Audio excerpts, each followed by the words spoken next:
Hi, I'm Graham and welcome to a very special Man v Film. In the run up to Fast and the Furious 7, I'm going to be running through all 6 of the previous entries, my thoughts on it and how I've grown to love this series as a whole. So let's get this started with the Fast and the Furious. Man versus film. Los Angeles street racer Dominic Toretto, played by Vin Diesel, falls under suspicion from the LAPD about a series of truck heists. Brian O'Connor is the agent tasked with going undercover and trying to join Toretto's highly skilled racing crew to get the evidence needed to put them away for a very long time. However, not everything goes as planned, as O'Connor is drawn into the world of illegal street racing and when he slowly falls in love with Toretto's sister, Mia, played by Jordana Brewster. During this time, a rival street gang is gaining power and his LAPD bosses are putting the pressure on O'Connor to come out with evidence to put Toretto and his men away. O'Connor must decide where his loyalties truly lie.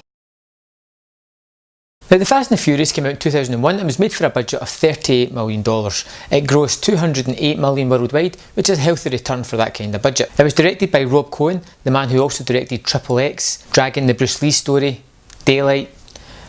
But then again, he also directed the abysmal Alex Cross and the Mummy 3 Tomb of the Dragon Emperor. So let's go through what's good and what's bad about The Fast and the Furious. First of all, the acting is wooden and the characters are uninspired and almost caricatures of themselves. Any exposition or any history about the characters is given verbally. We don't really get a feel for anything. It doesn't come across naturally. The storyline isn't exactly original. Point Break, anyone?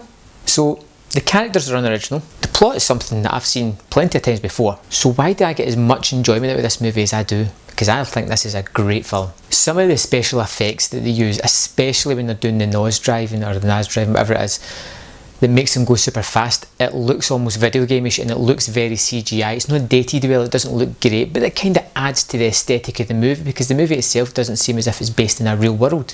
So we can let that away. The lead actors have some good chemistry and they give performances that shouldn't work together. It's almost as if they're not in the same movie. You've got Paul Walker, who's playing this dazed and confused hippie type cop, and then you've got this brooding thuggish man, Vin Diesel, who kind of mumbles his lines and tries to be threatening every now and again. It doesn't work together. It shouldn't work together, but for some reason it's a typical odd couple.